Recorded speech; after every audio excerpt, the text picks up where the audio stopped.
সবাইকে স্বাগত জানাই আমার মুন্সিগঞ্জ জেলা সংবাদের কোরবানির পুকুর হাটের সর্বশেষ খবর জানাতে। আমরা আছি আজ মুন্সিগঞ্জ জেলার লোহজং উপজেলার সিরাজদি খান এবং লোহজং উপজেলার যে বর্ডার রয়েছে নওপাড়া, হাট নওপাড়া নামে যারা সবাই পরিচিত, সেই নওপাড়া হাটে এখানে কেনাবেচা জমে উঠেছে। যদিও এখানে স্থানীয় গরুগুলো ওঠে, বিকেলের মধ্যে আরও বেশি প্রচুর পরিমাণে গরু ওঠার কথা তারা জানিয়েছেন। আমরা এখন আপনাদের কিছু গরু দেখাবো।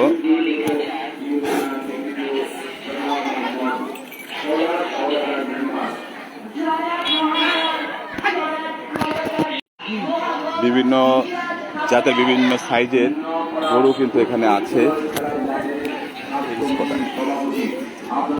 লোহজং উপজেলার যে হাট নওপাড়া নামে আপনারা যারা চিনেন, সিরাজদি খানের কোল ঘেঁষে এবং লোহজং উপজেলার বর্ডারে কিন্তু এই হাটটি অবস্থিত।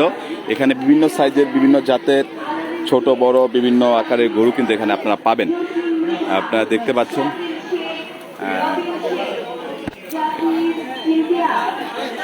গরু বেচা কেনা চলতেছে। বিভিন্ন ধরনের স্বাস্থ্য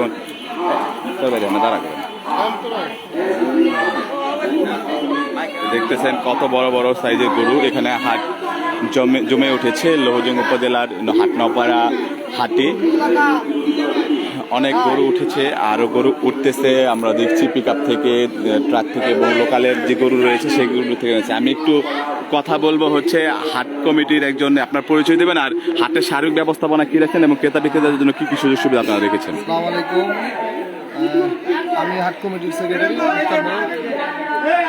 তো আমাদের হাটটা হচ্ছে মানে লোকালি, মানে 3 থানার বর্ডার আমরা পড়ছি, সিরাজদি খান, শ্রীনগর এবং লোহজং।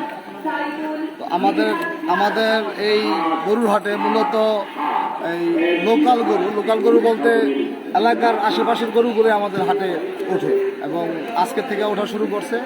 ইনশাআল্লাহ আগামীকালকের মধ্যে আমাদের পুরো মাঠ ফিল আপ হয়ে যাবে এবং খুব সুন্দর সুন্দর এবং বড় বড় গরু আমার হাটে আসতেছে। ইনশাআল্লাহ এই আমরা আশা করি এবার অনেক গরু বেচা কেনা হবে আমাদের হাটে। আর নিরাপত্তার ব্যাপারে আপনারা কি রাখছেন ক্রেতা এবং বিক্রেতাদের? সর্বোচ্চ নিরাপত্তার ব্যবস্থা করেছি। আমাদের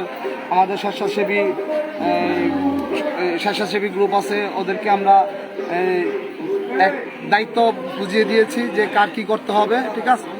এবং আমরা প্রত্যেকটা পাইকারদের বলে দিই যে অপরিচিত কারোর কাছ থেকে কিছু খেতে না, ঠিক আছে। তো আমরা মোটামুটিভাবে আমরা সব দিকেই। আর এই যে যাতায়াত ব্যবস্থায় আপনারা কি কোনো সুযোগ সুবিধা রেখেছেন গাড়ি পার্কিং করার জন্য, যাকে তারা আসবে বিভিন্ন দূর দূরান্ত থেকে? যাতায়াতের সুবিধাও রেখেছি এবং গরু উঠানো নামানোর জন্য আমরা সেই সুবিধাও করেছি। যাতায়াতের ইনশাল্লাহ কোনো সমস্যা নেই। আমাদের একবারে মাঠের ভিতরে গরু উঠানো এবং নামানোর জন্য ব্যবস্থা করেছি। এখনো পর্যন্ত কোনো সমস্যা হয়নি, আশা করি সমস্যা হবে না। আপনারা তো প্রতিবারই হাট পরিচালনা করেন? প্রতিবারই হাট পরিচালনা করি আমরা, হাট প্রতি বছরই করি। এবারও আমরা আল্লাহর রহমতে আমরা এবারও পরিচালনা করতেছি।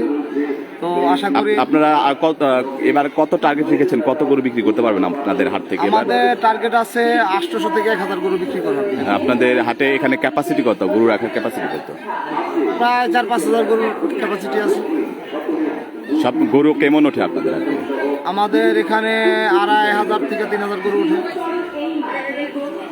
ঠিক আছে, ধন্যবাদ। আমি হাট কমিটির একজন। আমি আপনার গরুটা কি অবস্থা, কোথা থেকে আসছেন গরু নিয়ে? ঝুলদি কোন জেলায়? শ্রীনগর থেকে আসছেন। কয়টা গরু নিয়ে আসছেন? আপনাকে প্রতিবারই কি হাটকে আসছেন? কয়টা নিয়ে আসছেন গরু বললাম? আরো 3টা আসতেছে। এই হাটে কি মোটামুটি ক্রেতা বিক্রেতা উভয় কি সন্তুষ্ট হন বিক্রি করে? এই হাট সবসময় করেন। গরুর দাম কি বেশি এবার নাকি কম মনে হচ্ছে? না, এখন গরুর দাম এখনো বিক্রি হয় নাই, কিছু বলতে পারতেছি না। কিন্তু কিভাবে যায়, কিন্তু বিকালবেলা হয়তো বা বিক্রি টাকা আসলে বোঝা যাবে কেমন বেচা কিনা হয়। 4টা গরু নিয়ে আসছেন? এখন 4টা নিয়ে আসছি, 3টা আসতে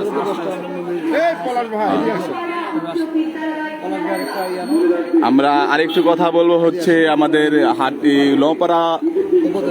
নওপাড়া হাটের উপদেষ্টা মন্ডলীর অন্যতম সদস্য সাইফুর রহমান পলাশ চৌধুরীর সাথে। আমি তার সাথে একটু জানতে চাইবো আসলে আপনারা এই হাট ব্যবস্থাপনার ক্ষেত্রে কি কি পদক্ষেপ গ্রহণ করেছেন এবং ক্রেতা এবং বিক্রেতার ক্ষেত্রে ক্ষেত্রে এমন সুযোগ সুবিধা আপনারা রেখেছেন, আর হাসিলের ক্ষেত্রে আপনারা কি ধরনের সুযোগ সুবিধা তাদেরকে ধন্যবাদ। রেখেছেন? আসলে আপনার জেনে খুশি হবেন যে নপর হাটটি প্রায় 30 বছর ধরে সেই ছোট পরিহারে ছিল। একমাত্র হাট কমিটির এবং এলাকাবাসীর সহযোগিতার কারণে আজকে আমরা এত বড় একটা হাট মেলাতে সক্ষম হয়েছি। আসলে এটা গ্রামের, এটা আমাদের আশেপাশে প্রায় এই ইউনিয়নের একটি এবং পাশের 2টা ইউনিয়নের ভিতরে আর কোনো হাট নেই। তাই এই হাটটি সবসময় আমাদের একটা টার্গেট থাকে, যে টার্গেটটা হচ্ছে ঈদের আগের দিন এবং তার আগের দিন, এই 2টা দিনকে আমরা টার্গেট সবচেয়ে বেশি থাকে। আর সবচেয়ে বেশি গরু এই 2 দিনেই ওঠে। দিনে বেঁচে কিনা আমরা আশা করছি যে এখনো যে গরু আসছে আপনাদের এই হাটে বিশেষ করে কোন কোন এলাকা থেকে গরু আসে? এখান থেকে গরু আছে কুষ্টিয়া, পাবনা, তারপরে আশেপাশের যে গৃহস্থের গরুগুলো আছে সেগুলো কিছু জামালপুর থেকে আসে, নাইটাবাই থেকে আর কিছু আসে, যেটা ময়মনসিংহ, শেরপুর থেকে, এবং আশেপাশে যে সমস্ত পাইকার আছে তারাও কিছু নিয়ে আসে, এবং মূলত গৃহস্থের গরুটাকে আমরা সবচেয়ে বেশি প্রাধান্য দেন। প্রাধান্য দিই। আর হাট ব্যবস্থার কথা যদি বলেন, আপনারা দেখতে পাচ্ছেন যে হাটের ব্যবস্থা আমাদের প্রচুর, এখানে তিরপালের ব্যবস্থা আছে, এবং যারা বাইরে থেকে পাইকার আছে তাদের জন্য আমাদের আলাদা সেট করে দিয়েছি। হোটেলের ব্যবস্থা আছে, টয়লেটের সহ, বিশুদ্ধ পানির সহ আমাদের সমস্ত ব্যবস্থা রেখেছি। এবং আমরা যেমন থানা থেকে উপজেলা, লোহজন থানা থেকে অফিসার ইজ্জাজ সহ আজকেও আসছিল, তারা যেভাবে আমাদেরকে নিরাপত্তা দিচ্ছে, সঙ্গে সঙ্গে হাট কমিটির পক্ষ থেকে আমরা প্রতিদিন 8-10 জন নিরাপত্তা রাখছে, এবং আমরা কমিটির লোক নিজেরা রাখতে থাকি, যাতে ক্রেতা বিক্রেতার কোনোই হয় না। এখানে জাল টাকা শনাক্তকারী রয়েছে, আমাদের মাইকিং করা আছে। এখানে আপনারা দেখতে পাবেন যে কিছুক্ষণ পরেই এখানে হাত ধোয়ার যে ব্যবস্থা করোনার জন্য, এবং আমরা হাট কমিটির পক্ষ থেকে আমরা কালকে থেকে মাস্ক বিতরণ করব।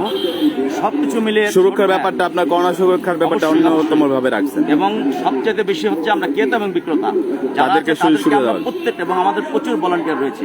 ছোট হাট অনুপাতে আপনারা হাসিল কত করে নিচ্ছেন? আমরা আসলে কি, আমাদের হাসিলটা হচ্ছে সরকার আমাদের যে যে নির্ধারণ করেছে সেটাই। হ্যাঁ সেটাই, কিন্তু তারপর আমাদের এখানে সত্যিকার অর্থে আমাদের এখানে অনেক সময় দেখা যাচ্ছে যেহেতু লোকাল হাট, আমরা ওইভাবে কঠোরভাবেই না করে অনেক সময় দেখা যাচ্ছে সম্মানতে এর জন্য আমরা কিছুটা স্যাক্রিফাইস করেন, কিন্তু সরকারি নির্ধারিত মূল্যে আপনারা নিচ্ছেন। হ্যাঁ নিচ্ছি। ঠিক আছে, ধন্যবাদ। ধন্যবাদ। দাদা, কি গরু নিয়ে আসছেন? কোথা থেকে আসছেন গরু নিয়ে? আমাদের বাসা এখানে বিক্রমপুরে। আমি লোকালি আপনি গরু পালন করেন এবং সবসময় এই হাটে কি গরু উঠান? কয়টা আনছেন এবার গরু? 24টা। 24টা সব আপনার খামারে? খামারে। ও, কি কি খাওয়ান গরু? গরু খাওয়ায় গমের ভুসি, ভুট্টা, খেসারির ভুসি। এই সব আপনি গত বছর কি এই হাট করছিলেন? হ্যাঁ, কয়টা আনছিলেন গত বছর? আনছিলাম 27টা। বিক্রি কি সব হয়েছে? সব বিক্রি হচ্ছে। মানে এই হাটে সবসময় গরু বিক্রি হয়, অনেক গরু ওঠে নাকি? এবারকার কয়টা? 24টা আনছেন 24টা।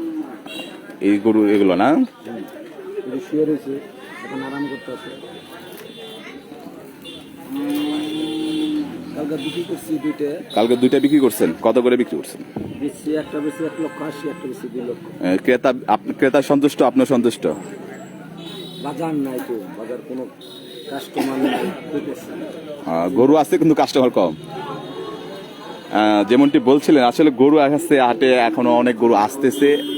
তারা একটু, যারা বিক্রেতা রয়েছে তারা একটু ধীরগতিতে কেনা বেচা বিক্রি করতেছে, কারণ এখনো সেইভাবে কাস্টমারের জমায়েত হয়নি, তাই তারা অলস সময় পার করছেন। আমরা যতটুকু জানতে পেরেছি যে বিকালের পর নাগাদ গরু বেচা কেনা চলবে, এবং এই হাট যেহেতু একটি লোকাল হাট বলে বিবেচিত, মুন্সিগঞ্জের সিরাজদি খানের বর্ডার, লৌহজঙ্গের বর্ডার এবং শ্রীনগরের বর্ডার, এই 3-4টি বর্ডারকে কিন্তু একসাথে করেছে এই নপাড়া হাটটি, যেখানে তারা খুব সহজেই, আশেপাশে যারা রয়েছেন তারা সহজেই কিন্তু এই হাটে আসতে পারবেন।